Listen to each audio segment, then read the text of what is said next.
I'm going to skip over the chapter number 6 about Nibiru, since I pretty much don't believe anything about Nibiru that Sitchin says. Go to chapter 7, Anunnaki and Igigi. It was probably near midnight when the public reading of Enuma Elish in Babylon, accompanied by reenactments, a kind of passion play, had reached a statement that the creation of the heavens and the earth by Marduk had been accomplished. Now it was time to translate his celestial supremacy to supremacy among the Anunnaki, the heavenly gods who came to earth.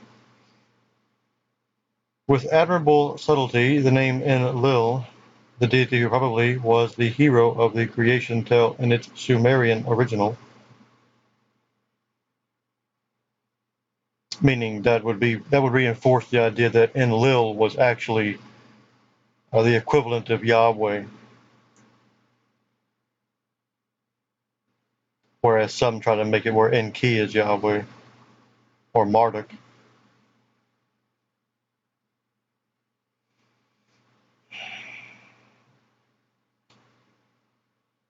The name Enlil is mentioned for the first time alongside those of Anu and Enki. It is slipped in the very last line of tablet 4. Then, as the tale continues, on tablet 5, other deities, including Marduk's real mother, Damkina, renamed Nenki after Enki, was given the title Enki, Lord of Earth. They're all titles. None of these names are ever their actual names. Even Enki's original name, Ea, meant house of water. I mean, all of these names are just epithets. They're not real Anunnaki names. They're the titles of their position.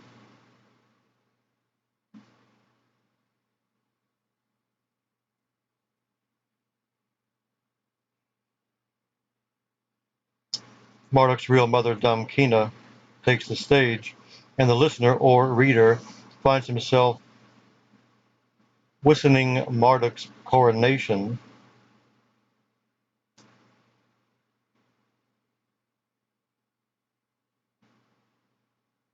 Witnessing Marduk's coronation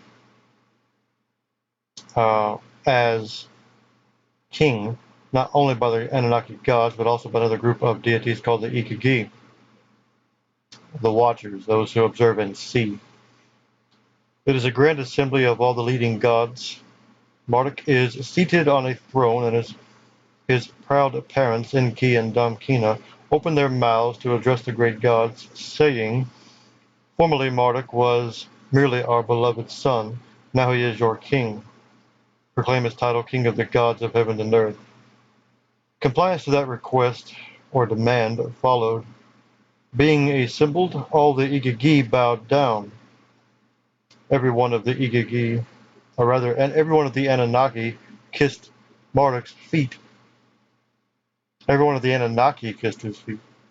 The Igigi are supposedly, according to Sitchin, they are the various asteroids and planetoids in the asteroid belt, whereas Marduk is actually sometimes, according to Sitchin, the planet Jupiter. I would say also Nibiru is Jupiter as well. So of course you have the asteroids bowing down to Jupiter first, and then the other Anunnaki, which the Anunnaki originally were 7. Okay, and they have the Anunnaki bowing down to Marduk, all the other 6 giving obeisance to Jupiter. Even though really what you have the different cults as they keep shifting back and forth between each other, sometimes Jupiter, sometimes Saturn, sometimes the Sun, as being the prime deity within this pantheon of 7 prime or main deities. the main one out of each is the god of that particular era. And each religion has as its deity one of those 7 gods.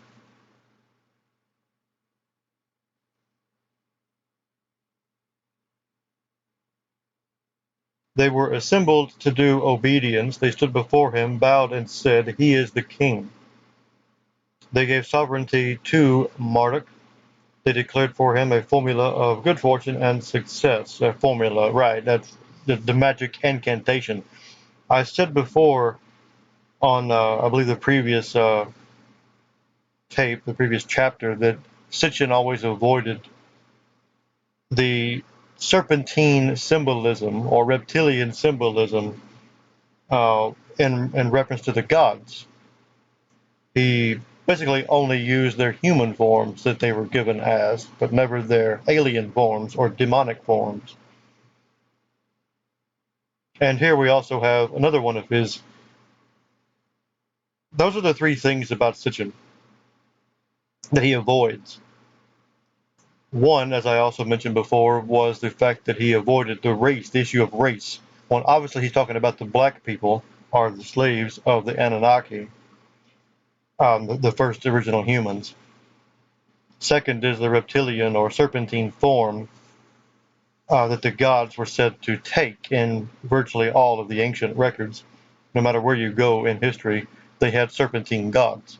And these serpentine gods were the ones that gave knowledge and wisdom to humanity, teaching them writing and numbers and such, and also teaching them magic. And the magic is also the third thing that Sitchin avoids, is all of the numerous magical details and incantations and spells, just all the occult references to things in the ancient Babylonian and Sumerian text.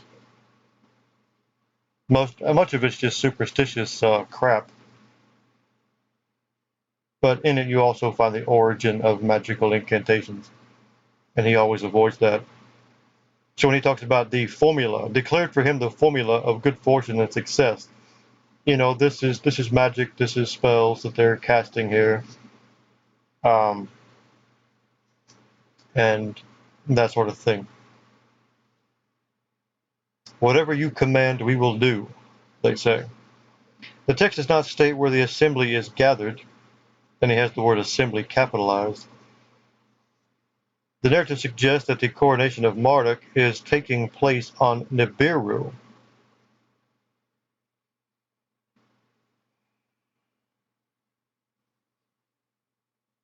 Well, if Marduk is Jupiter, Marduk is the planet itself, and so all the other gods bowing down to that central planet is very similar to, in the Bible, you have Joseph and all of his 12 brothers bowing down to him in his dream.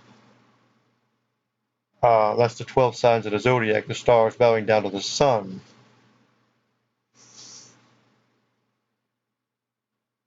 There again, you have the sun being the prime deity there, as opposed to Jupiter or Saturn.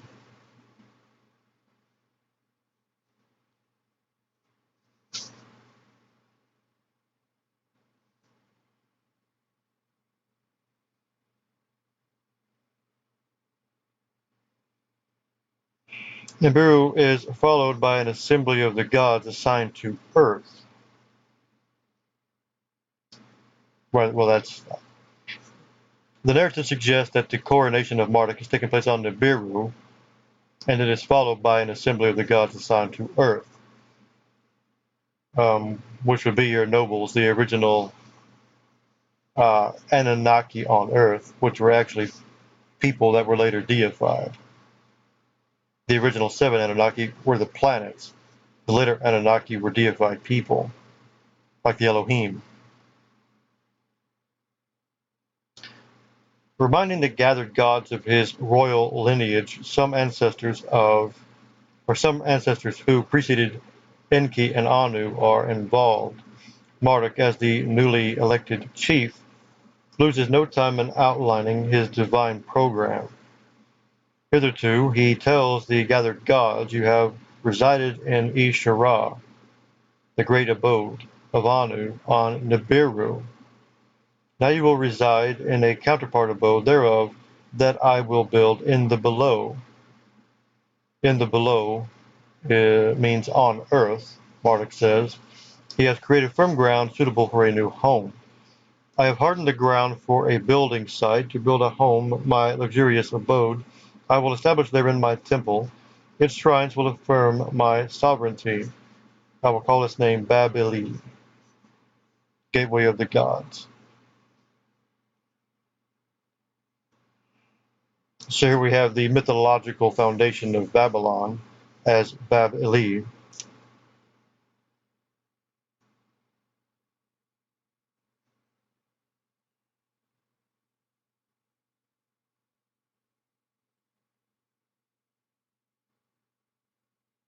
As he gathered gods at the hearing, Marduk's project to establish Babylon, he went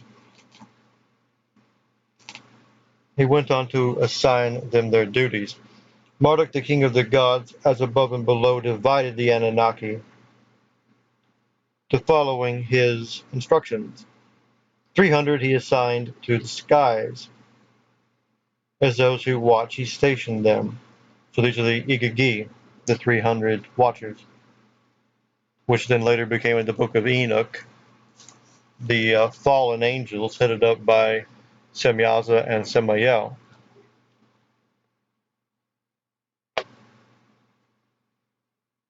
This is why you can't go by the book of Enoch.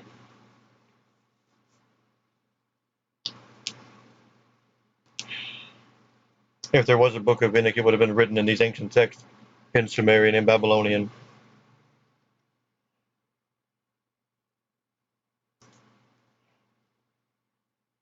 In like manner, the stations on earth he defined, 600 of them he settled on earth. He issued all the instructions to the Anunnaki of heaven and of earth. He allotted their tasks. The gods assigned to mission earth are thus divided right off into two groups of 300 named Igigi, the watchers, who have duties of the sky and will be stationed above the earth on Mars, as we explain later, and 600, the Anunnaki of heaven and earth, will be stationed on earth itself, and their first task, per their lord's instruction, is to establish Babylon and raise therein Marduk's stage tower, the Ace of Gil.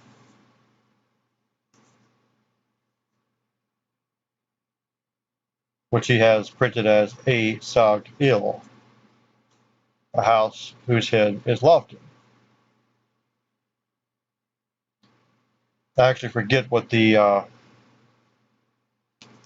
name Sag meant. That's where you get Sagittarius. It actually goes all the way back to Sumer and the word Sag. I forget what it actually means by definition, though. But Il, obviously, is where you get the word El from, and later Allah, and the prefix letter E designates the abode or house of.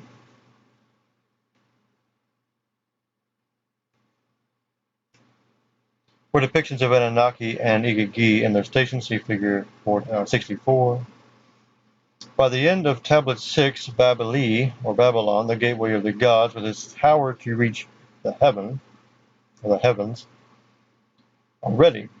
The celestial Marduk is now also Marduk on earth, and the reciting of Enuma Elish precedes Tablet 7, which is a laudatory list of the 50 names, 50 epithets of power.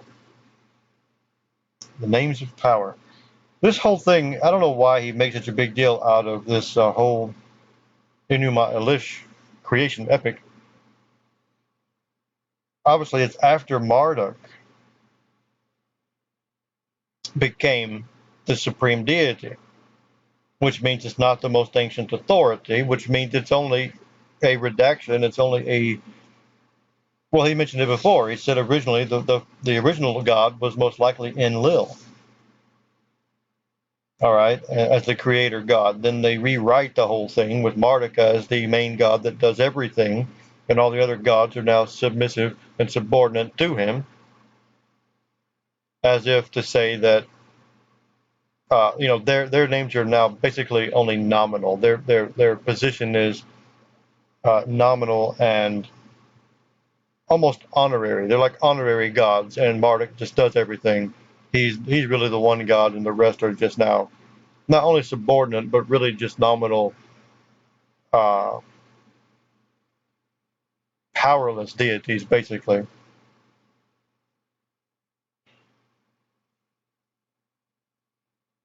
Um, I mean, some they say that the idea of monotheism comes from Marduk being named the god of everything.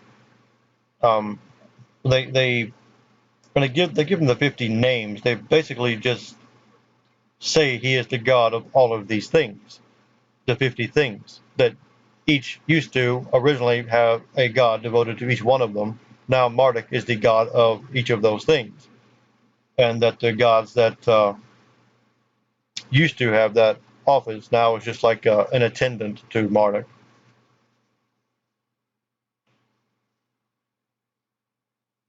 Anyway, so it's like rewriting the Bible and just saying that Allah is the God, is Yahweh, and that the original sources are wrong. The original Hebrews that wrote the Torah and the Tanakh, well, they're wrong. It was really Allah all along, and they just twisted it up. But we have it right now, writing in 700 A.D. That's kind of what they're doing here. They're just rewriting the whole thing in the name of Marduk. And of course, I would say that Marduk actually is Allah, and them um, renaming God as Allah basically is the same as them renaming the gods as Marduk.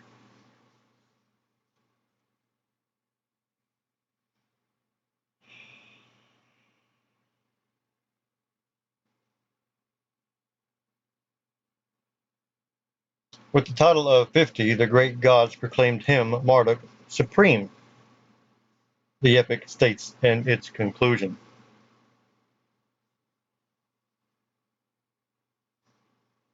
Obviously, the epic's Babylonian text had rushed events here fast forward. Life has yet to emerge and evolve on Earth. Enki and his first crew of 50 Anunnaki are yet to splash down. Cities of the gods need to be established. Man has yet to appear, and the deluge still has yet to sweep over the land. For only in its aftermath does the episode of the Tower of Babylon take place. Whether the omissions are deliberate or not, the fact remains that all the interim developments still need to take place, not only according to the Bible, but also according to varied cuneiform texts. Well, obviously, since the age of the Ram, Marduk was in the age of the Ram, which was only between 2000 BC and the time of Christ, which then brought in the age of Pisces, which was the end of the age of Marduk. Elsewhere, he talks about Marduk contending with the gods before his time was allotted, before the time of the Ram, back when it was still the age of the bull. He was trying to argue that the stars were already in his favor to take command over the earth, uh, when it was still in the age of Taurus. Um, I believe, if I recall correctly, they end up banishing him at that time because he's trying to press the matter too much, and they end up banishing him, and he becomes a wandering god without a home.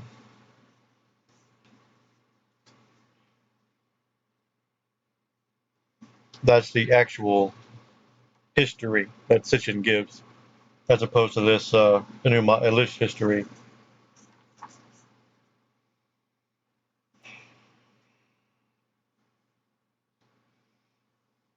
Indeed, even before one contemplates the events on Earth, one ought to parse the enigma of events on Nibiru, where the coronation of Marduk presumably took place. Who are the assembled gods? Who are the forefathers that Marduk invoked? The divine royal abode he plans to establish on Earth is to serve as a counterpart to the divine royal abode of the god Anu, the Asherah on Nibiru. A king of what kingdom was Anu? Who were the Anunnaki and the Igigi assigned to duties for Mission Earth? How did they come to be present to reside on planet Nibiru? Why did 50 of them, accompanying Enki, go to Earth in search of gold, and why, at its peak, were 600 Anunnaki and 300 Igigi needed? See, here again, he's making the mistake of them being on the planets, when really what they are the planets. They're not going there. That's where they are. That's what they are. And comets and asteroids and everything else that can be seen at night, they were all deified and mythologized in various ways at various times. Over time, becoming something different, and the story's changing and everything else. And so he's comparing the differences and divergences in various mythologies as they developed in various places over great periods of time, and splicing them together and acting like it is a one unified narrative as to a chronological development of these actual physical beings.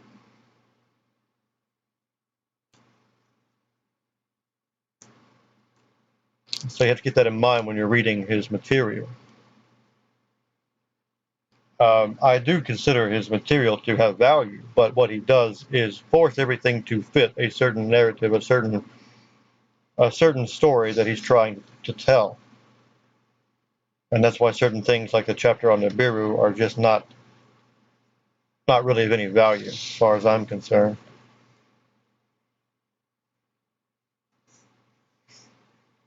While the Enuma Elish provides no such answers, we are not entirely at a loss to know them. Varied ancient texts fill in data and details, names, and describes events. We have already mentioned some of those texts. We will bring to light many others, some even in languages other than Sumerian or Akkadian. Together they provide the dots that can be connected to form a coherent and continuous tale. Paramount in that context is what they tell us about ourselves, how man and mankind came to be on this planet. We can start unraveling the ball of yarn with Anu, the ruler on Nibiru, during Marduk's confirmation as supreme leader of the Anunnaki and the Igigi. That's kind of funny. Elsewhere, he also lists Anu as being the name of the planet Uranus.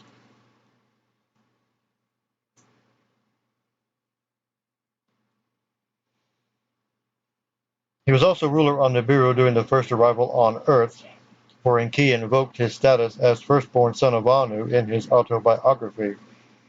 One can assume that it was Anu's form of kingship that was brought down from heaven by the Anunnaki, and it was from his court that the traditional insignia of kingship emanated: a divine headdress, crown or tiara, a scepter or staff, the symbol of power and authority, and a coiled measuring cord representing justice.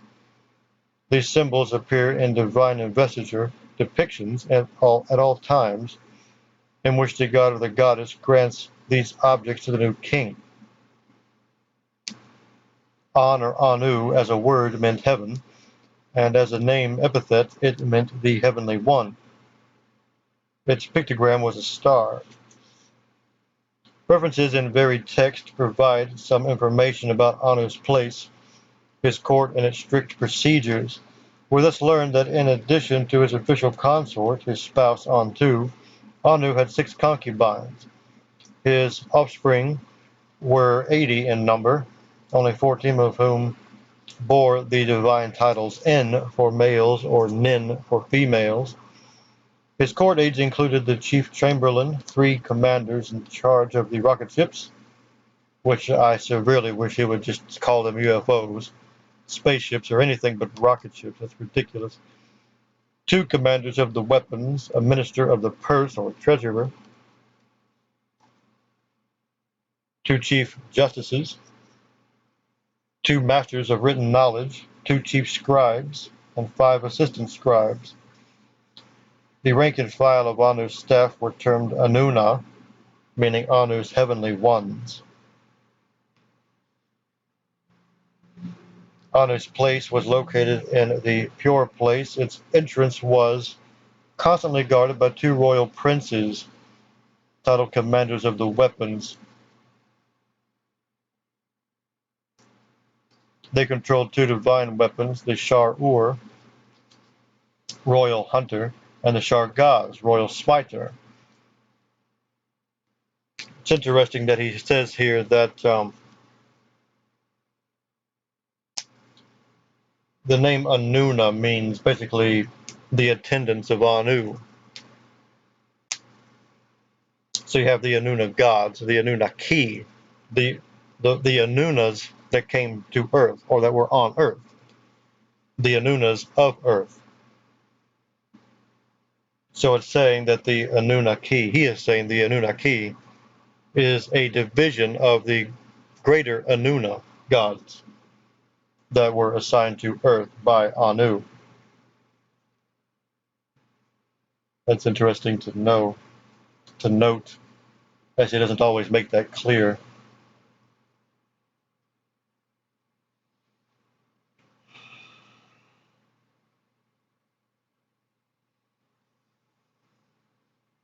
An Assyrian drawing purporting to depict the gateway to Anu's palace showed its two towers flanked by eagle men.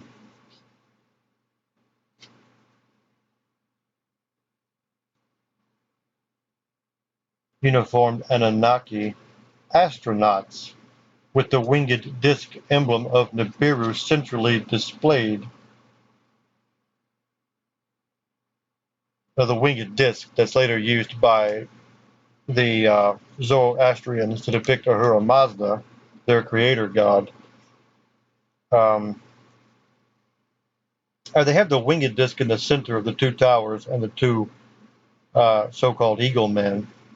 These eagle, this is later on depicted as in a place called Nimrod. They have this very well-known depictions of these eagle men holding the little pine cone and the rings. Later on, they're shown as being humans or humans with wings, the cherubs. So these are the original form that the cherubs took, but later on are spoken of in the Bible, mentioned by Ezekiel, spoken of as being placed in the temple and on the ark. The original form of these sphinxes or these cherubs is these so-called eagle men. Here in the depiction, not only do they have the winged disc, which I think is actually the sun, not Nibiru. You have the 7 stars of the Pleiades, which he says is actually representing Earth. You have a depiction of the moon here with the crescent. And then you have the zodiac, which is like the, it's an emblem in the center, what could be a depiction of a man or a personage. And it's surrounded in a circular form by 12 stars. He would say these are the planets, but this is fairly obviously the zodiac. And you could say the central figure is the sun itself, but I would say the winged disc is the sun. Later on, it's the sun in Egypt, then became the Atum.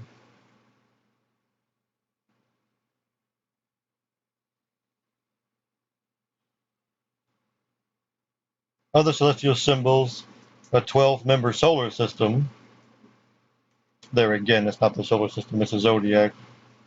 The crescent moon, 7 dots for Earth, and 7 dots for Earth complete the presentation. When an assembly of the gods was called, it took place in the throne room of the palace. Anu sat on his throne, flanked by his son Enlil, seated on the right, and his son Enki on the left. Here you go. This is the right hand and left hand of God. You have the Son of God, being Christ, on the right hand, and Enki, or the figure that would later become Satan, or the accuser, on the left hand of God. Now you also have the two eagle men, one on the right, one on the left, and the two towers. Very interesting. could the two eagle men be representative of Enki and Enlil? Well, last time I talked about Enki and Enlil actually being Cain and Abel, and that you could actually have the idea of Satan, or the accuser, the evil god, coming from Cain, and the good God coming from Abel. Because you do have the idea that, as in the Sumerian and Babylonian legends, these are two are brothers, and they're constantly at war. They try to make Enki the good god as the benefactor that tells Utnapishtim, Ziusudra, about the flood, and Enlil as the angry evil god who's trying to destroy humanity. Later on in the Bible, the creator God is the one who tries to destroy humanity through the flood, only he also saves a few as well. This is by the saving the supposed pure bloodline. But also in the Necronomicon, the book of the Illuminati, the Luciferians, they talk about um, basically the two being brothers, only they say that humanity was created by Lucifer and not by Yahweh. And then, of course, Yahweh is the evil god. And then, of course, you also have the same ideas of of the Illuminati or the Illuminists and Masonry repeated in various forms in Mormonism,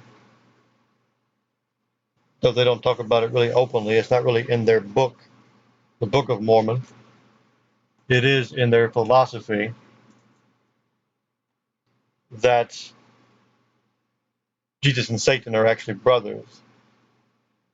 And that goes back again to Enki and Enlil, which I suggest goes farther back in time to Cain and Abel. Well, they have Enki being the first to arrive in Sumer in the water for some reason, coming ashore like as if on a ship, and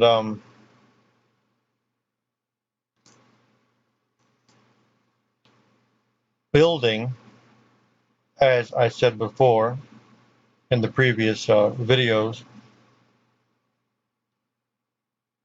you have Enki building the first cities.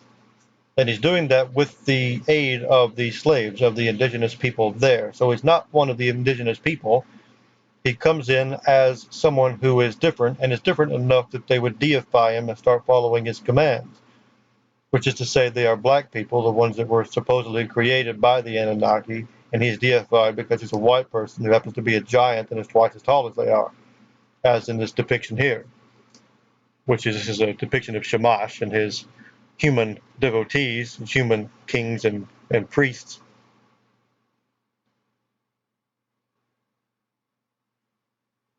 But that's Enki. And you have the story of Cain and Abel. After he kills Abel, he goes off to another land, unnamed. Well, it's named in the Bible, but it's the meaning of the name is unknown. It's very, very nebulous. The so-called land of Nod. So he goes off to another land and he starts building cities, just as Enki does. Now, I don't know why Enki is shown as coming to, he's arriving in a boat, but that fits with the other scenarios, the Mayan and Aztec and the Incas and all these, the Easter Islanders, all these people talk about their gods arriving in boats. Now, if you think about UFOs, or as Sitchin always calls them, rocket ships, then these boats can be boats in the sky or airships.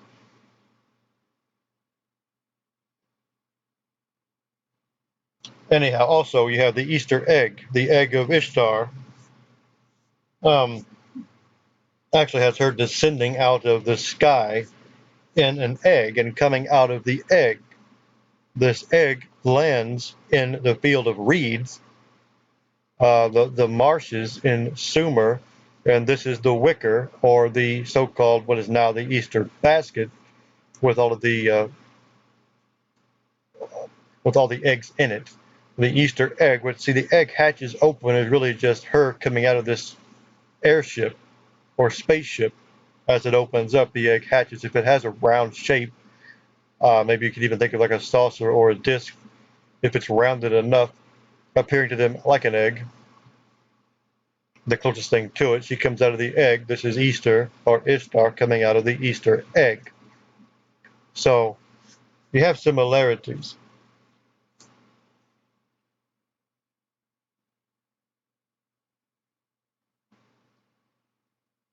Anyway, I'm still working on the hypothesis, the theory that Cain and Abel, or Cain and Abael, were later deified as these contentious warring deities, Enki and Enlil. And Enlil basically became the creator god, representing the god of the original Abel, the god of the Melchizedeks.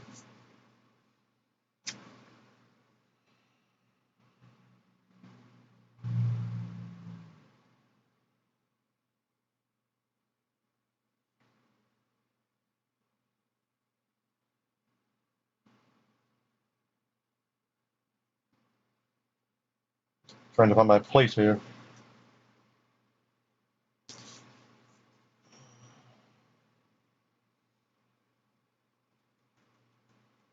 When an assembly of the gods was called, it took place in the throne room of the palace. Anu sat on his throne, flanked by his son Enlil, seated on the right, and his son Enki on the left. Texts that recorded assembly proceedings indicate that virtually anyone present could speak up. Some of the deliberations were heated debates, but in the end Anu's word was final. His decision was binding, as it says. Among his epithets was the Divine 60, granting Anu, under the sexagesimal numbering system, the highest possible rank, which is again is why Marduk had the 50 names. It was giving him the rank of 50, as well as every other rank underneath that, 1 to 49 plus 50. So he didn't just occupy the rank of 50 and that station, and the other gods at rank 10, 20, 30, and 40 occupied those stations. They were saying he was not only 50, but everything else as well. But he did not go up above 50 to 60, which was still Anu. The Sumerians and their successors have kept not only meticulous king lists, they also maintained elaborate god lists of gods arranged by importance and rank and grouped by families. In the more detailed list, the prime name of the god or goddess was followed by their epithets that could be quite numerous. In some lists that attained a canonical status, the gods were arranged genealogically, giving, so to speak, their royal pedigree. There were local god lists and national god lists, short ones and long ones. The most comprehensive, known to scholars by its opening line as the series on God Anu, and deemed the Great God List, occupies 7 tablets and contains more than 2,100 names or epithets of gods and goddesses. A mind-boggling number for sure, but considerably misleading if one realizes that sometimes a score or more listings were really epithets for the same deity. The younger son of Enlil, for example, who was called Ishkur in Sumerian, Adad in Akkadian, and Teshub by the Hittites, had another 38 epithets or names. The Great God List also includes the deity's spouses and offspring, chief viziers, and other personal attendants. Each tablet of this series is divided into 2 vertical columns, the one on the left giving the deity's Sumerian name or epithet, and the matching one on the right, the equivalent name or meaning of the epithet in Akkadian. Among other shorter or partial god lists thus far discovered was also one known as the series on Anu Sha'ameli. Despite its Akkadian title, it is an earlier basic listing of the Sumerian pantheon, listing only 157 names and epithets. It is from such lists that we learn that the names chosen in Enuma Elish for various planets were not accidental. They were names borrowed from the canonical god lists in order to enhance the genealogical claims of Marduk to supremacy, his being the son of Enki, in turn the firstborn son of Anu, who in turn was the scion of a royal Nibiruan family line of 21 predecessors.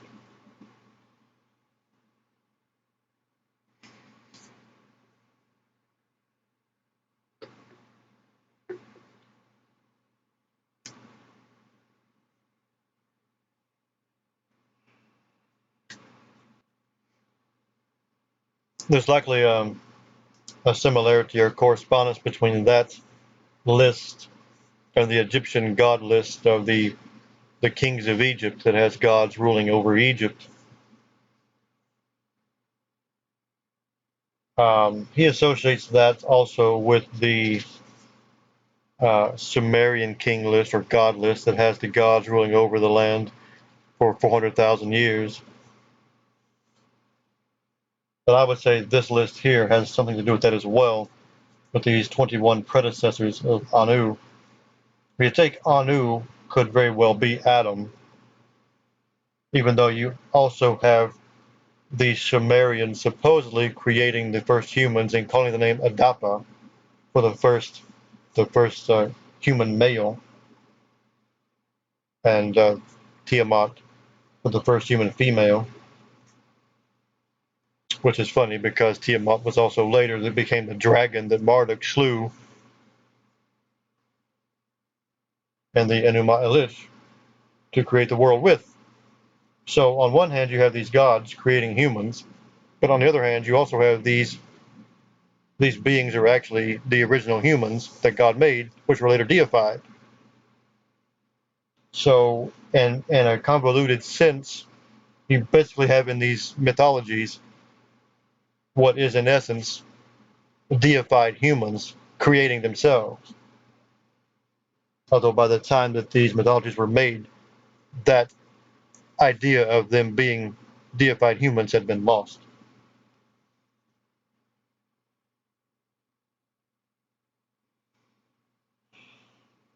The list arranged by couples includes, besides Anshar and Kishar, Lakma and Lakama. That's funny, always before I've seen him print these names as Lakmu and Lakamu, but here he has them written as Lakma and Lakama.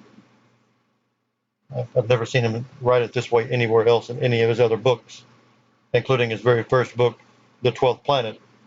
I know very well he calls them Lakmu and Lakamu. Familiar as celestial names from the Enuma Elish. Maybe it's just a different transliteration from Babylonian as opposed to Sumerian or something. Also unfamiliar names such as Anshargal and Kishargal, In-Uru-Ula and Nin-Uru-Ula, and significantly a couple oddly named Alala and Belili. And there again, I've seen this name as Alalu, whereas that I believe the U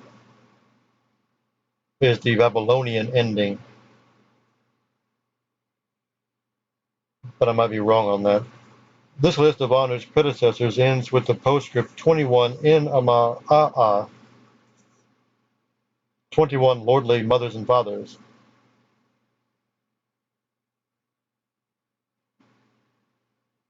Arranged as 10 couples plus an espoused male one. The great god list then names the children and functionaries of Anu's group, skipping his two principal sons and daughters, Enki, Enlil, and Ninmah, who were listed separately with their own family groups and aides. Also interesting to know, you will never see the vowel sound O. The letter O never appears in the Babylonian and Sumerian. Oddly enough, for whatever reason, these languages lasted for a couple of thousand years, a few thousand years. They were speaking Sumerian, Babylonian, Akkadian, and for whatever reason, the O sound did not develop until much later. Basically, after the biblical flood, the deluge, which supposedly happened, according to biblical chronology, about 2550 BC, and only after that. And after that, you have the Tower of Babel incident after that in the biblical narrative, which would be after 2500 BC, in which I have thought you have Sargon coming in about 2300 BC. I thought could very well fit that timeline and become later become the biblical Nimrod who built the tower. But I mean, you have every king in history was in ancient history anyway they were always building monuments and statues and building projects and all kinds of things. I mean, even the pyramids of Egypt, not the Giza pyramids, but the other ones, were all projects of the pharaohs. Um, so, I mean, pretty much any king of any renown could have become the biblical Nimrod. And Sargon was definitely one of the greatest kings of his time. So, anyway, basically, and then of course you have the idea that only after this Tower of Babel incident, the Tower of Babel incident, um, you have the so-called division of the languages. And that is roughly about the timeline that you have the letter O, or the vowel sound O, start being used, at least in the Western world.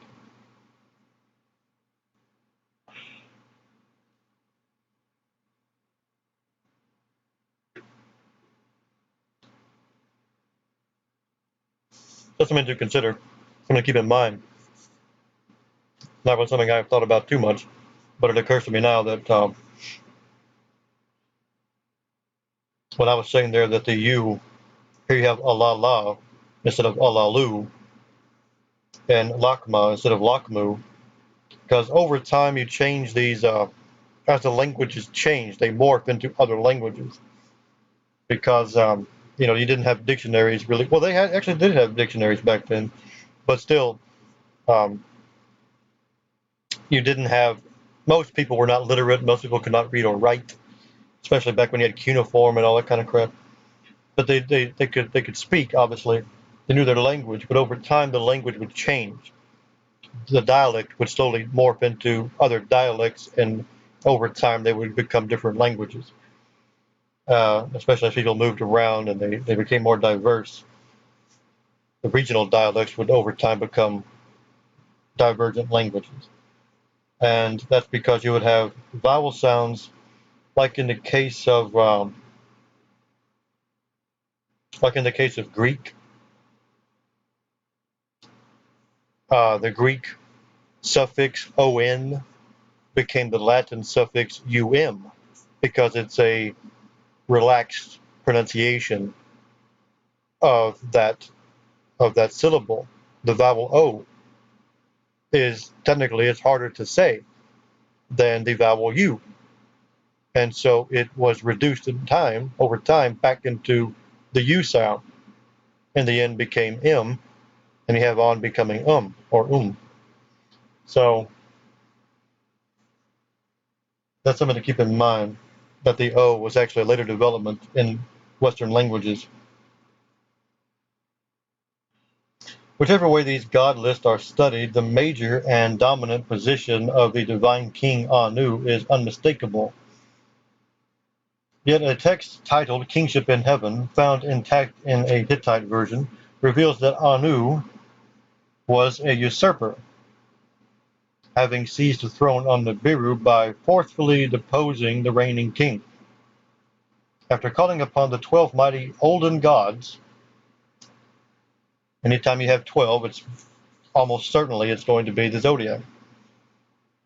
After calling upon the 12 mighty olden gods, now these are the elder gods. Now you have in the magical text a war. Like I say, he keeps kind of obfuscating the magical aspect of things. You have two different types of beings. You have the ancient ones and the elder gods.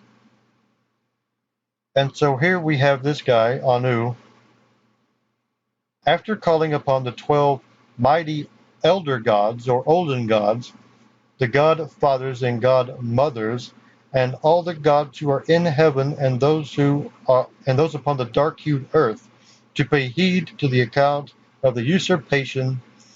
The text went on to say, formerly in the olden days, Alalu was king in heaven. Alalu was seated on the throne. Mighty Anu, first among the gods, stood before him, bowed at his feet, set the drinking cup in his hand. For 9 counted periods, Alalu was king in heaven. In the 9th period, Anu gave battle to Alalu. Alalu was defeated. He fled before Anu. He descended to the dark-hued earth. Down to the dark-hued earth he went. Upon the throne, Anu was seated. Now, this is, I'm hearing this. I'm seeing this is probably just a magnification of some meteorite falling to the earth, and they make some kind of story up about it as to what kind of god this was that got cast down. And of course, obviously, then that meant some other god had defeated him in a battle, right? This is how these things start. I guarantee you that the 7 planets became the 7 Anunnaki. They became the 7 original fallen angels or gods. All the stars became gods. The constellations were deified, and mythology stories were written about them. Everything that they saw in the heavens was also called the so-called the underworld, the place where your soul goes when you die. You become the stars. All these types of things. This is all mythology, and it all goes back to some comet they saw, or some meteorite shower, or whatever. Anything in the sky was said to be an omen, was said to be a god, was said to be something. And so I'm hearing this about this god, Alalu, being cast down, and then it means there's a battle. I'm just hearing, what I'm seeing is that it was some kind of a meteor falling to Earth way back in the ancient world, and they came up with a story that it was Anu defeating Alalu, and now Anu is the king of heaven.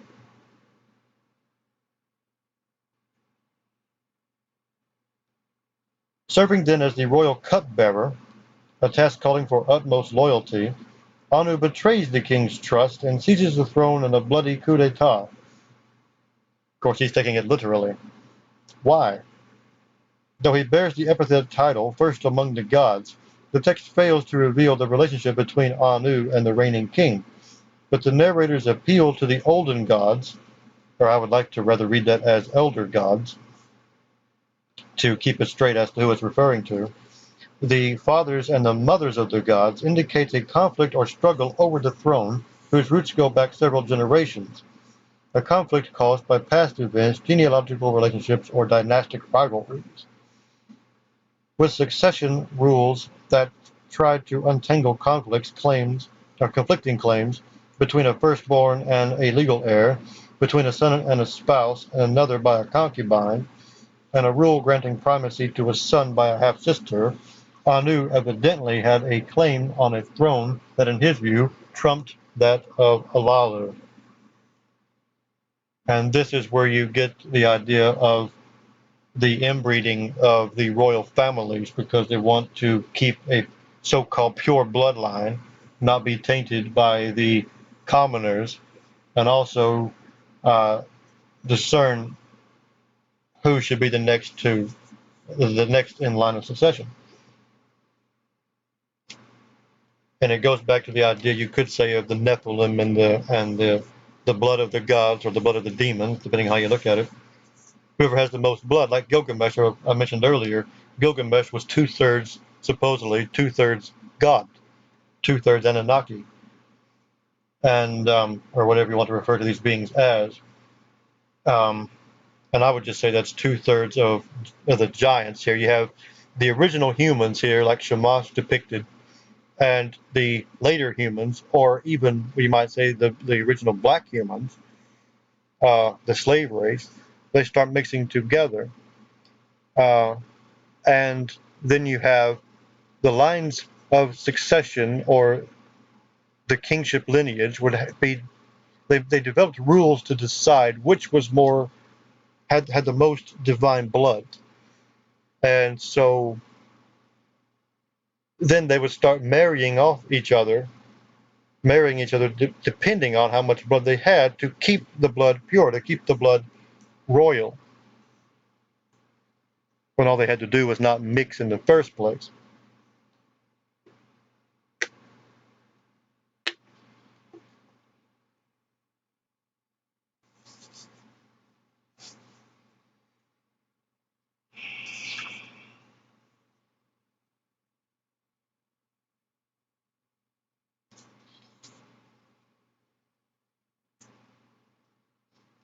Anyway,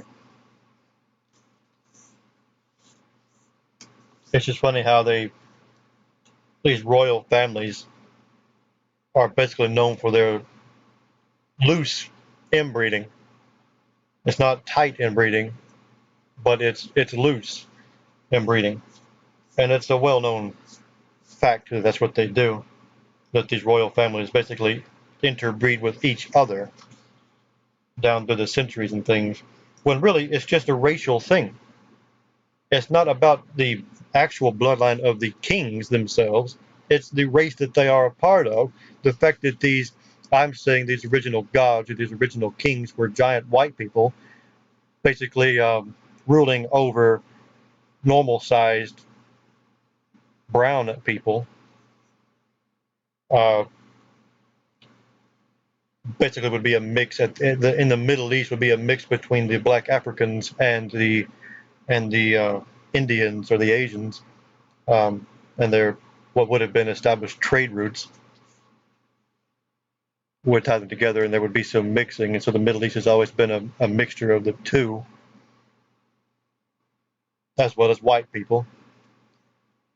But you have here these giants, and so that's what I'm saying that happens here. And this is where the rules of royal heredity and succession come from. But they take it too literally, and instead of realizing that it's just about the white race, they tried to make it about the actual lineage itself of the kings. And so they began this kind of loose practice of inbreeding with each other, the different lines, the different royal lines.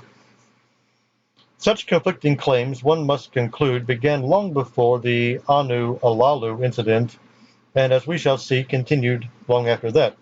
Certain aspects of the god list serve as clues to an old and festering problem regarding kingship on Nibiru, issues that in time affected events on Earth. In the Great God List, the extant version was probably compiled in Babylon. The Enki group follows that of Anu's. The Enlilites come next, followed by an Enkarsags group. But in other lists, including the shorter Sumerian one, it is the Enlil group that follows Anu's. But see, now in Babylon they would have had to put Enkis first in order to elevate Marduk or Jupiter to primacy.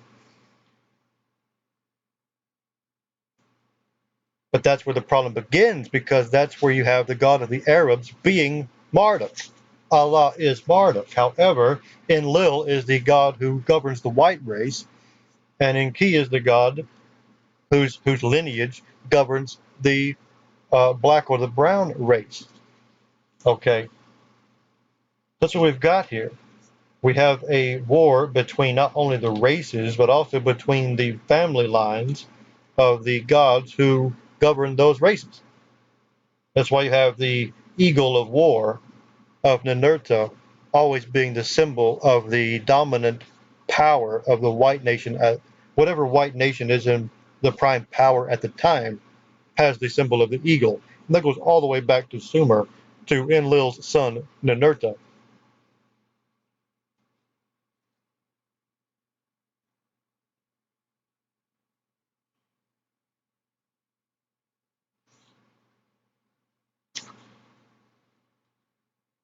So they keep rewriting these mythologies to better suit themselves and their place in history at the time. That's the point with mythology. It keeps getting reworked to suit the agenda of the people at the time.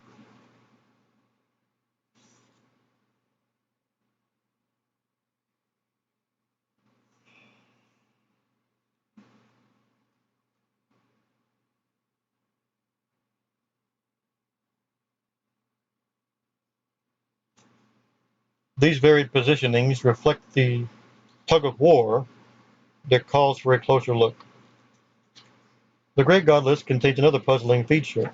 When it comes to Enki, but not so for Enlil, it inserts into its listings the names of predecessor-ancestor couples that are different from those of Anu's.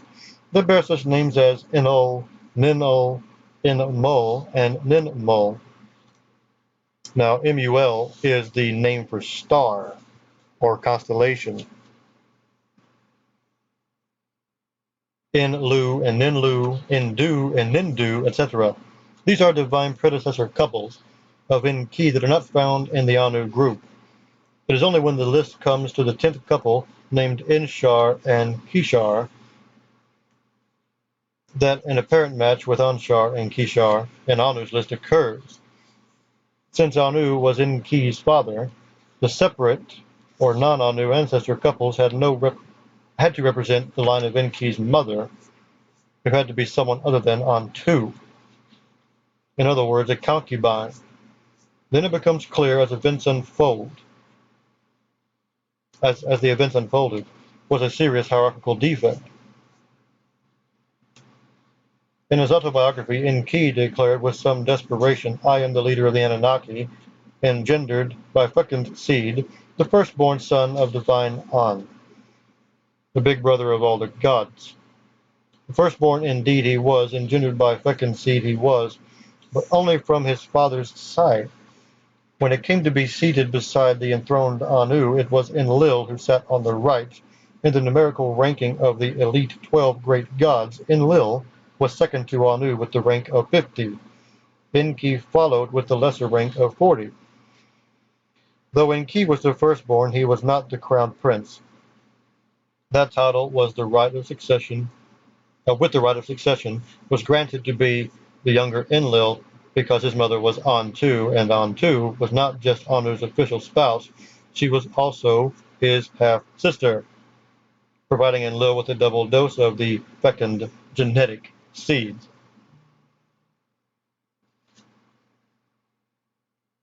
A picture thus emerges of two old-time clans vying for kingship on Nibiru.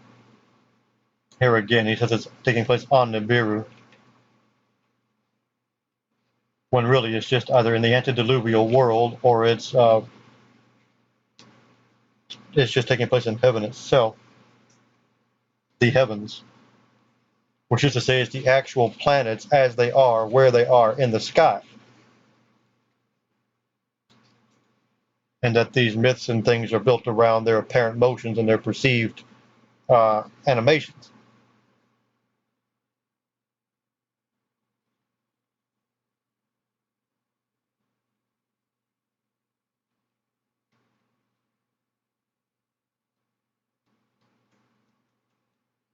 At times at war, at times seeking peace through intermarriage, a device not unknown on earth, where warring tribes or nations often resorted to royal intermarriage to bring peace, and taking turns on the throne, sometimes violently, as in the case of Anu's coup against Alalu. The name of the deposed king, Alalu in Hittite, is clearly different from the many In names, but is virtually identical to the oddly named Alala in Anu's list, suggesting affiliation to a different clan and access to the throne through intermarriage. That emphasis on one's genetic seed line and succession rules was reflected in the biblical tales of the patriarchs. Was the violent overthrow of Alalu causing him to flee his home planet an isolated event, or an episode in a history of continuous, even if intermittent, fighting between two clans? perhaps the planet-wide terms between two nations on Nibiru. The data in the God list suggests that his overthrow was a continuation of unresolved strife between clans on Nibiru. It was neither the first nor the last violent regime change. Some texts suggest that Allah himself was a usurper, and that later on attempts were made to overthrow Anu. In other words, it's basically just an everyday occurrence, and that it happens all the time. A detail in the makeup of Anu's royal court offers a clue to events on Nibiru. It is the listing of 3 commanders in charge of the Mu rocket ships or spaceships, and 2 commanders of the weapons. Come to think of it, it means that 5 military men made up almost half the ministerial cabinet of 11. We exclude the 7 scribes. This is tantamount to a military government. There is an obvious stress on weaponry. 2 of the 5 generals deal just with weaponry. When it comes to the palace proper, it was protected by 2 awesome weapon systems overseen by 2 royal princes. Protected from what? From whom? At the risk of preempting a chapter yet to follow, we can mention already here that in 2024 BC, the Anunnaki, then on Earth, resorted to the use of nuclear weapons in their continuing clan clashes. Several ancient texts, which we shall quote, state that 7 nuclear devices were used.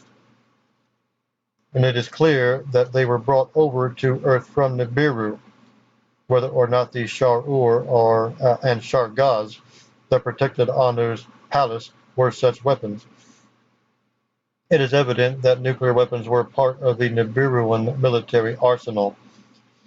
Were they ever used on Nibiru? Why not? If they were used on a distant planet called Earth, on which at their peak just 900 Nibiruans, 600 Anunnaki, and 300 Igigi were stationed. So much more was at stake on Nibiru itself. From viewing our solar system as a once created, forever frozen assemblage of planets orbiting a central nuclear cauldron, the Sun, space-age astronomers now realize that the planets, and even their moons, are alive with natural phenomena, have their own inner nuclear cores, create and emanate heat, sustain volcanic activity, have atmospheres, have changing climates. Some display frozen surfaces, some display Earth-like features. Many have water, some only chemical-filled lakes. Some seem bone dead, some reveal complex compounds that could be associated with life.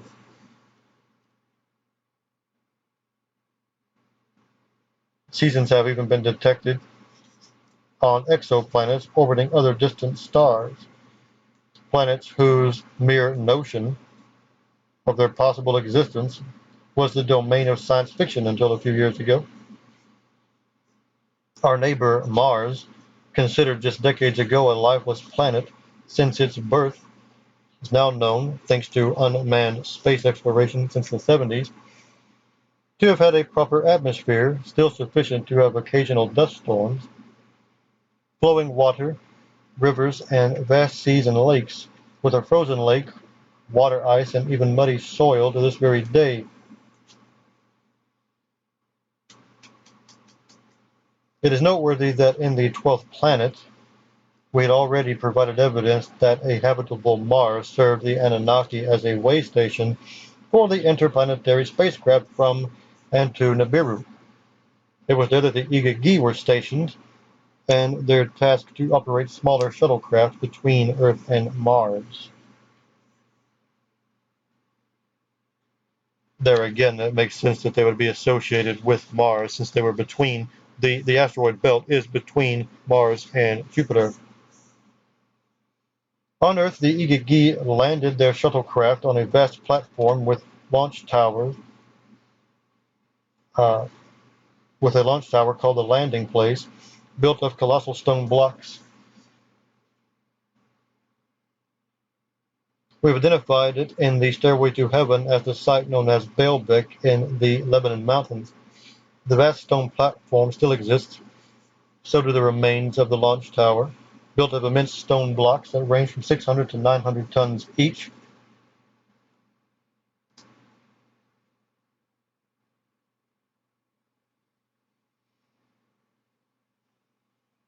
At the northwest corner of the platform, the tower was reinforced with 3 gigantic stone blocks weighing more than 1,100 tons each, known as the Trilithon. Local lore attributes them to giants. Our own planet, Earth, has undergone a violent beginning, the gathering of the oceans and seas, the rise and shifting of continents, volcanic eruptions and tidal waves, ice ages and warm intervals, the atmospheric problems due to much of this, or too little, is it is only logical to assume that planet Nibiru underwent similar natural events. Some who have read the 12th planet and accepted its conclusions regarding Nibiru still wondered how the Anunnaki could survive on a planet whose orbit takes it far away from the sun. Wouldn't they, and all life, freeze to death right off? My answer has been that we and life on Earth face the same issue even though Earth is at a presumed livable distance from the sun. All we have to do is leave Earth's surface a little bit, and we'll freeze to death. Earth, like other planets, has a nuclear core that produces heat. It gets warmer and warmer as miners tunnel deeper. But our very thick rocky mantle makes us dependent on heat coming from the sun. What protects us is Earth's atmosphere. Acting as a greenhouse, it keeps the warmth we get from the sun. Yeah, keeps it in. In the case of Nibiru, it is again the atmosphere that offers protection, but there the need is mostly to keep in the heat coming from the planet's core and prevent it from dissipating out into space, where it is only for part of its year, the one orbit around the sun, that Nibiru's elliptical orbit provides a warm summer during its much longer winter. The planet depends on its inner core heat to keep its life going. As all planets, Nibiru too must have undergone natural climate and atmospheric changes. When its inhabitants become capable of manned spaceflight and attain nuclear technology, the use of nuclear weapons made atmospheric problems worse. It was then I suggested in the 12th planet, that Nibiru scientists came up with the idea of creating a shield of gold particles to mend and protect their planet's damaged atmosphere. But gold was a rare metal on Nibiru, and its use or misuse for the planet's salvation only added to the simmering conflict. It was against such a background of circumstances and events that Anu seized the throne from Alalu, and Alalu, escaping for his life in a spaceship, sought haven on a distant and uninhabited strange planet. The Nibiruans called the distant planet Ki. Actually, the Sumerians called it Ki. And the ancient Hittite text made it clear that down to the dark-hued earth Alalu went. His chance discovery that its waters contained gold served as a trump card for demanding reinstatement to kingship. In the lost book of Enki, I have suggested that Alalu agreed to let the Enki come to verify the discovery because Enki was his son-in-law, having espoused, for state reasons, Alalu's daughter, Damkina. In the post-overthrow circumstances of mistrust and animosity, Enki, the son of Anu, son-in-law of Alalu, was perhaps the only one trusted by both sides to lead the mission to Earth. And so it was that Enki and his crew of 50 came to Earth to retrieve and send back to Nibiru the invaluable metal, a mission and an arrival described by Enki in his autobiography. From then on, the main stage for the subsequent astounding events was planet Earth.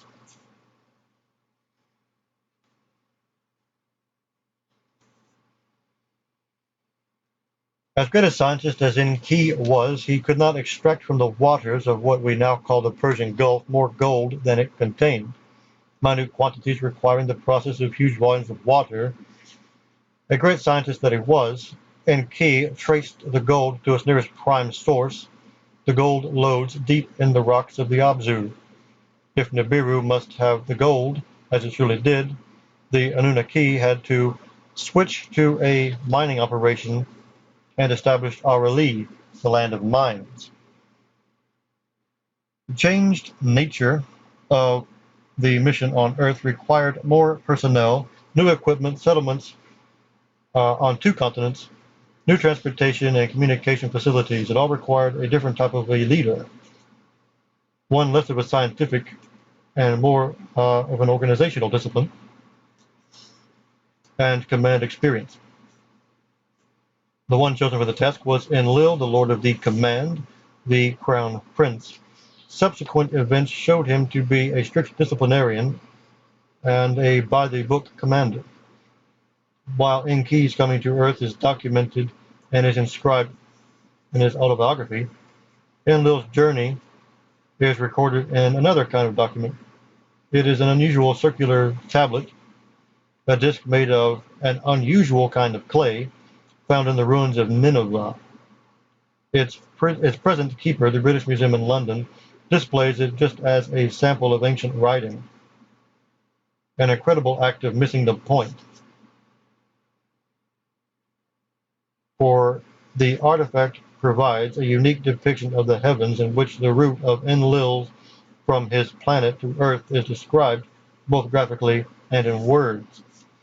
Now, this disk that he is showing, which is divided into 8 parts and has various astronomical graphics and names on it, is what I have theorized is the actual original Book of Enoch, because it is a depiction of the night sky basically at the time and place that he would have written 3000 BC, which is the time frame Enoch was said to have been alive.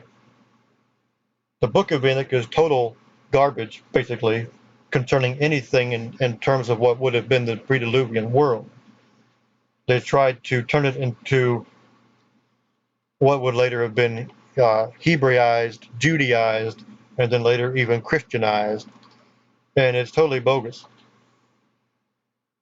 However, if Enoch was around at the time and he wrote material, it would have been in cuneiform, and it most likely would have been something to do with the stars. This star chart, which is actually a reproduction later on of a much earlier actual clay tablet. Like you said, it is strange. Most tablets were written in columns on square tablets. This thing is a circular disc, and it's written as such in a circular way.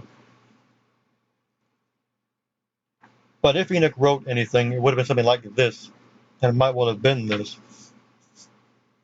So, when I made the video on the Book of Enoch, I mentioned this as likely being the case.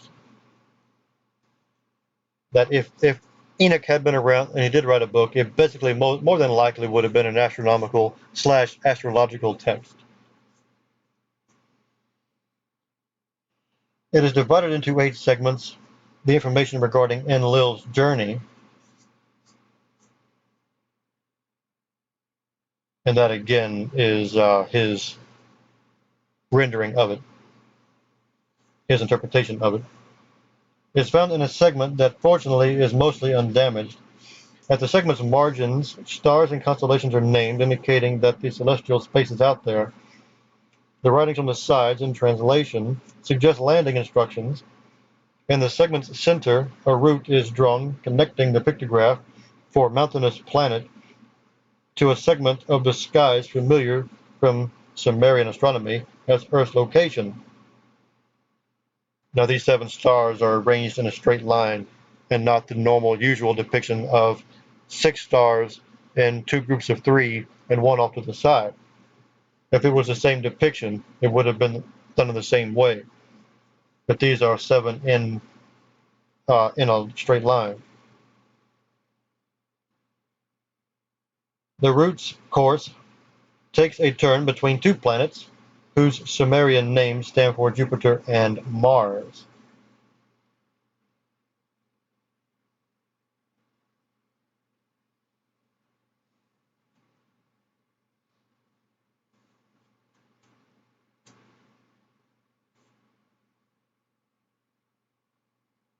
I guess he's meaning the name in the graphic here. It says Dilgon and Apin.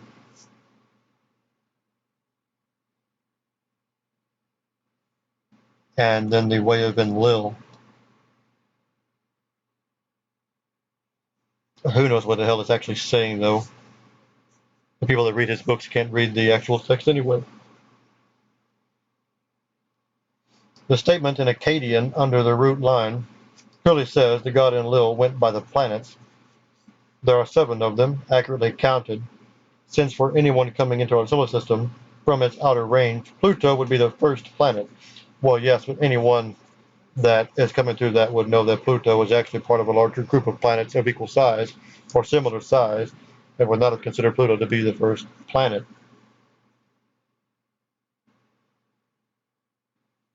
It's basically another belt of planetoid bodies outside of Neptune, so they're called trans-Neptunian objects. Pluto would be the first planet encountered, Neptune and Uranus second and third, Jupiter or Saturn and Jupiter fourth and fifth, Mars the sixth, and Earth the seventh. I think he's reading too much into that. It's just the 7 stars, or in this case dots, would just be the 7 planets. I don't think a particular order is implied.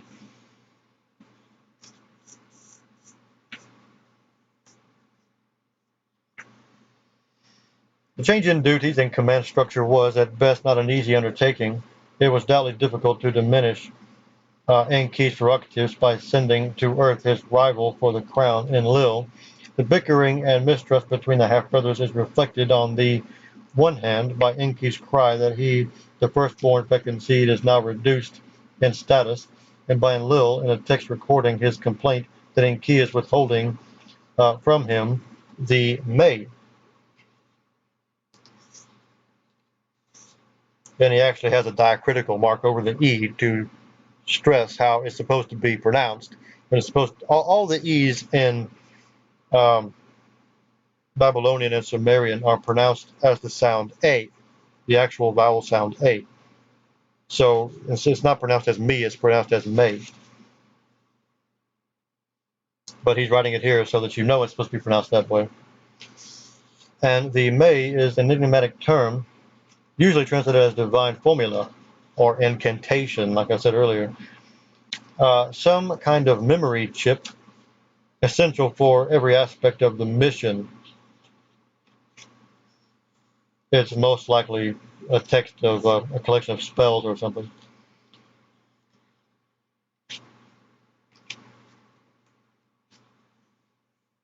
Or perhaps even, if he's a Melchizedek, perhaps the laws of God, that sort of thing. Matters got so bad that Anu himself journeyed to Earth and offered his 2 sons to settle the issue of succession by drawing lots. We know that, and we know essentially what ensued from the Atrahasis epic. The gods clasped hands together, cast lots, and then divided. Anu, their father, was the king, and Lil, the warrior, was the commander. Anu went back up to heaven. The earth he left to his underlings. The seas enclosed as with a loop. To Enki, the prince were given. After Anu had gone up to heaven, Enki to the Abzu went down. The text's subsequent 14 lines, and certainly dealt with Enlil's domain and tasks, are too damaged to be fully read and translated, but the legible portions of other lines indicate that while Enki, Lord of the Earth, was renamed Enki, Ea was renamed Enki as a solace, meaning Lord of the Earth, was assigned to the Apsu to oversee the mining operation. Enlil took charge of the Aedean, whose 2 rivers, the Euphrates and Tigris, are clearly mentioned. We know from other texts that Enlil increased the number of Anunnaki settlements there from Enki's sole Eridu to the 5 famed cities of the gods, and then added 3 more, Larsa, Nippur, and Lagash. Now, I didn't say it, but on the section of the clay tablet that supposedly showed Enlil coming to Earth, passing by the 7 planets, it shows a little triangle and it says the way of Enlil, and it has 5 dots in it. And the dots are arranged how I remember, the main dots being of the cities. Actually, I say 5 dots. It's 4 dots. It's the dot that would be the central city of Nippur that was built by Cain. And then the other 3 that are aligned in a circular fashion, in an arc, would be Larsa, Badtabira, and Lagash. One city is farther away, but it's in line from Nippur and Larsa. Drawing a line out, it becomes, you get to the place where Eridu is located in Key City.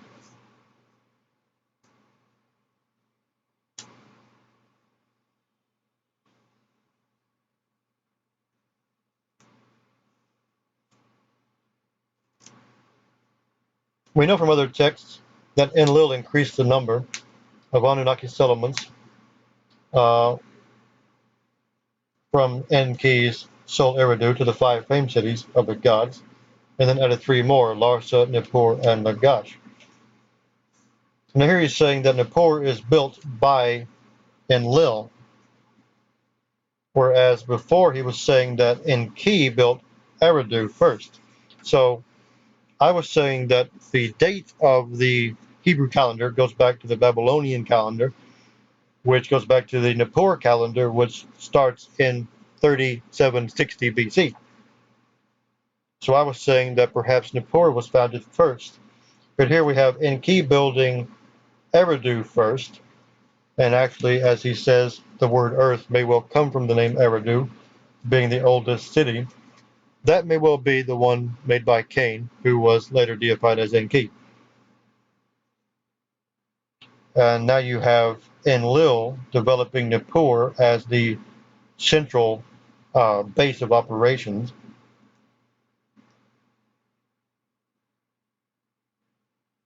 So that's very interesting.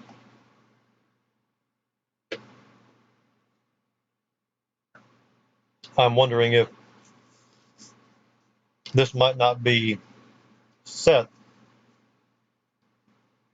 coming in after Cain killed Abel, Enki killing his rival brother, but then being cast away, much the same as Marduk later would do, trying to contend for power and supremacy over the land, and then the gods banish him away, and he becomes a wandering god.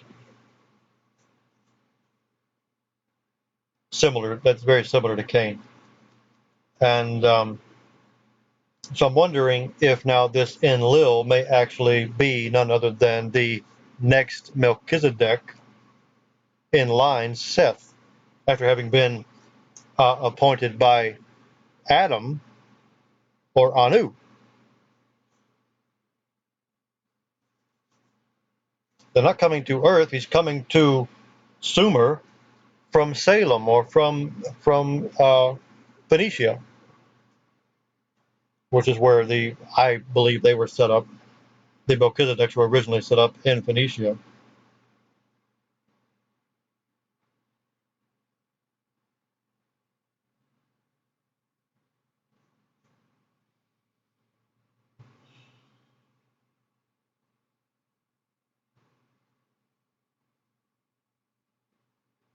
Nippur, Akkadian from the Sumerian Nibiru, or Ni'ibru rather, Ni'ibru, 2 words. Very close to Nibiru, but it's Ni'ibru. The splendid place of crossing. Now see, why can't Nibiru be Nibiru, the place of crossing, right here? It's the central city of all of the Sumerian cities. So it's not a planet they're going to. It's Nibiru. It's Nippur. That's Nibiru. It's actually the it's not a place in the sky at all. It's actually the actual location on Earth of Nippur.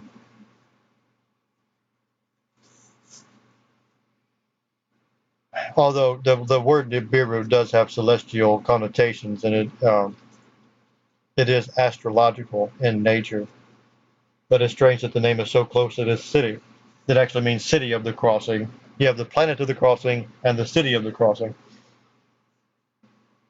Anyway, it served as Enlil's mission control center. The Anunnaki built there the Ekur house, which is like a mountain. Now, of course, this being Enlil is the good guy, so this Ekur building is not going to be the Tower of Babel, even though it is the house which is like a mountain. A temple tower whose head was raised heavenward, its innermost chamber equipped with the tablets of destinies. These are the maze, the tablets of destiny, and humming with other instruments, emitting a bluish light, served as the Duron key, the bond of the heaven and earth. That's what the Melchizedeks were. They were the priests of the Duron key, or the In May Duron key. This is like I said before, the original title for the Melchizedek was In May Duron key, which basically means the priest of the tablets of destiny of the bond between heaven and earth, and the bond between heaven and earth. I'm pretty much convinced that the In May Duron key is the Melchizedek of the time. Having been forced to provide Enlil with the essential May, Enki, his autobiography states, filled the Ekur abode of Enlil with possessions, and the boats of Meluka, transporting gold and silver, brought them to Nippur for Enlil.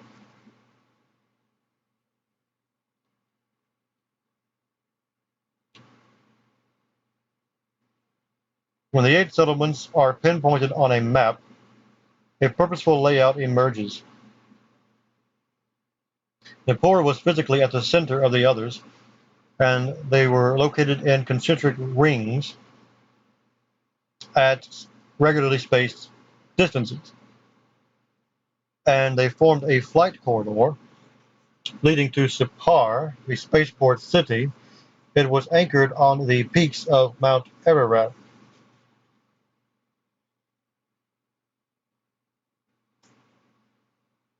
Highest topographical feature in the Near East.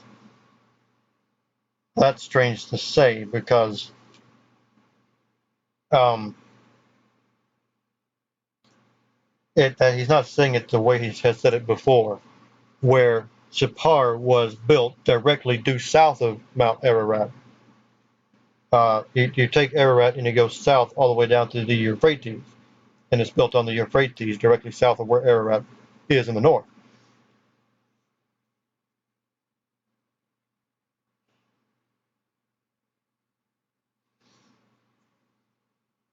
But here it sounds like he's building it on Ararat. Medical facilities were at Shurupak. Bad Tabira was the metallurgical center where ores from the Abzu were processed.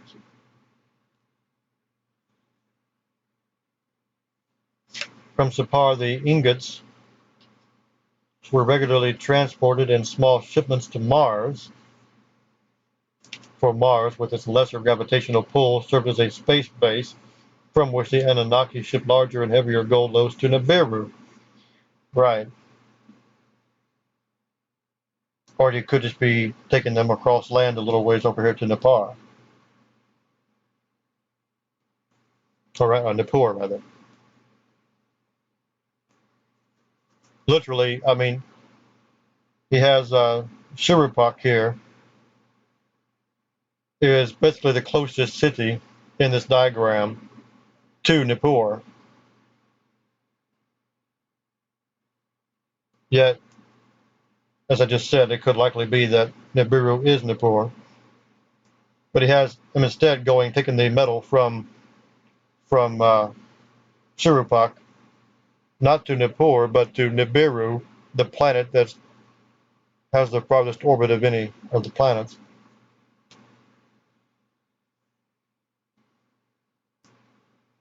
It's basically a comet with a highly elliptical orbit. Anything with an orbit like that is a comet, with an orbit of 1,000 years or something. I mean, Nibiru has 3,600 supposedly, but comets regularly have a projected trajectory that give them 1,000-year orbits or 1,500-year orbits, things like that.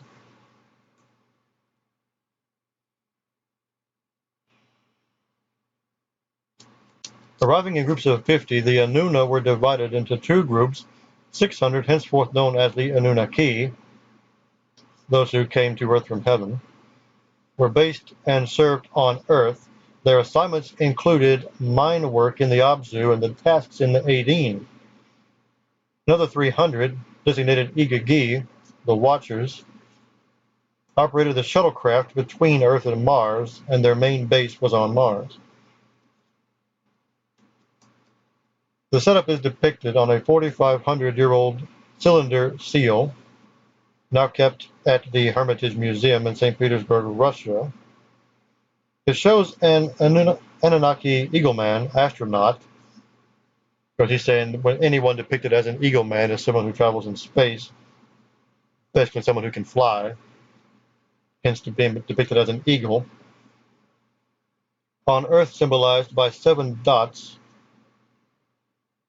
the Earth is symbolized by 7 dots, and the Moon as a crescent, creating a mask or greeting a mask-wearing Igigi fishman on Mars.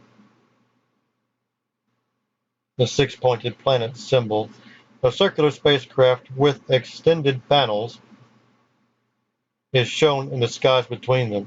Now, to be honest, this does kind of look a bit like the lunar lander, but it's really just another depiction of the winged sun disk. Perhaps a very archaic form, a very original. These are very crudely drawn here compared to the later versions of these things. But you've got this so-called fish man, obviously has nodes at his knee, his foot, and he's got 2 sticking out in front of him that are attached. His leg is sticking out. To me, this is actually a symbol of Orion. To his left, or actually to his right, hanging on his right side, hanging down his right leg, is a sword that is known as the Sword of Orion.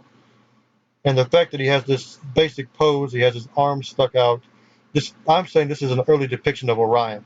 And the 7 stars off to the side are not the 7 planets indicating Earth, which is very much a stretch of the imagination to say that the 7 dots represent Earth, because they're coming in from Nibiru and they're counting the 7 planets. So their designation for Earth is depicting not Earth itself, but every other planet besides Earth. That's a very much of a strain of thought to say that. What it is would be with this man carrying a sword and this kind of it has a very similar pose. Anytime you see a representation of Orion, it always has the same pose where he's got his left leg stuck out in front of the first one, and his arms holding out a bow. This character here does not have a bow, but he does have a sword on the side, and the sword hanging down on the side is the Sword of Orion. It's like attached to Orion's belt. There's 3 stars that make up Orion's sword. And the Pleiades are next to Orion. And here in this depiction, you have the 7 stars next to Orion, next to this figure. He's calling it a fishman. I'm saying it's Orion, which coincidentally is later deified. The constellation was a deification of Asher or Nimrod.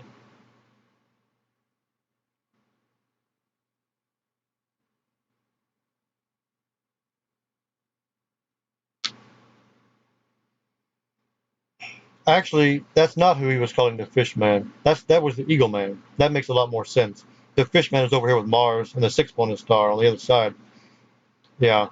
Okay. I don't know why this. I mean, it could be the constellation Pisces. I don't know. Um, there is an actual fish drawn here underneath the solar winged disk, and there's the moon crescent.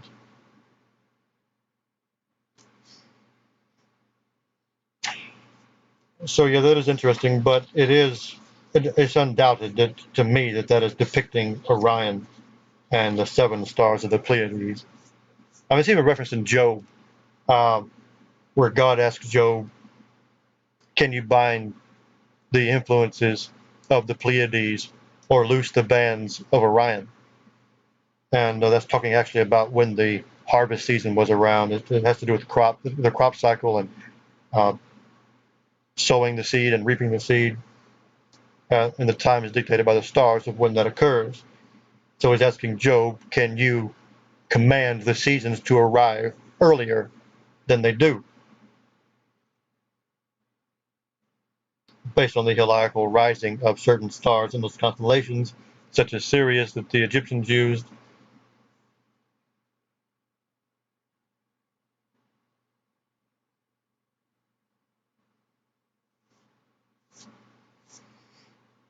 Anyway, so he stretches the truth in a lot of ways, but there's also truth in what he is saying. It's just he tries to attach too much, spaceships and planets and stuff to it. And really, that's really all just mythology, and you kind of have to break that down and seeing how it would actually play out on actual people living on Earth. And so I'm trying to come up with a sort of a new way of looking at this in those terms, in that context, instead of just the whole spaceman, ancient astronaut theory, which they are now promoting as much as they can because it is erroneous. Anyway, that's chapter 8, or chapter 7, rather. I will cut it off here,